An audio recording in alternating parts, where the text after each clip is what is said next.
कहवाई उपजय मलया गिरि चंदन, कहाँ मैं बेलहरे के पान जी।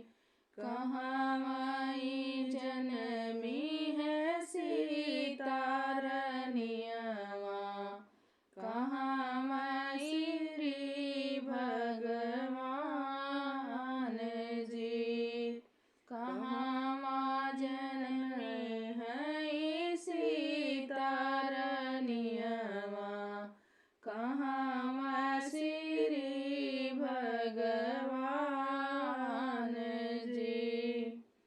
बनवई उपजय मलया गिरि चंदन, भिटवै बेलहरे के पान जी।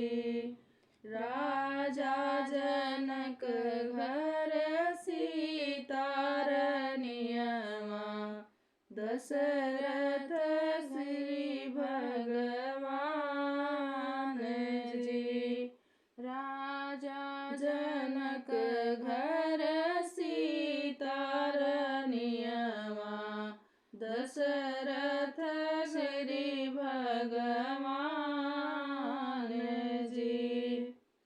काहे का उपजय मलया गिरि चंदन, काहे बेलहरे के पान जी। काहे का जनमी है सीता रनियवा, काहे श्री भगवान जी।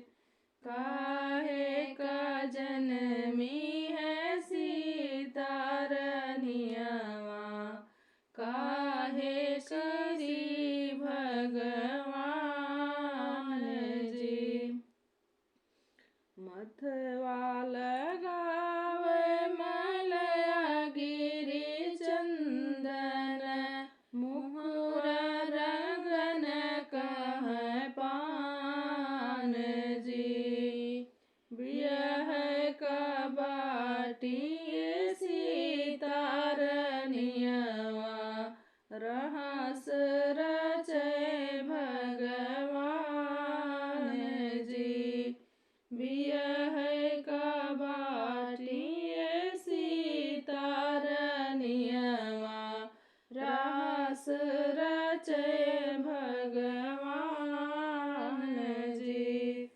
कहवाई उपजय मलया गिरि चंदन, कहाँ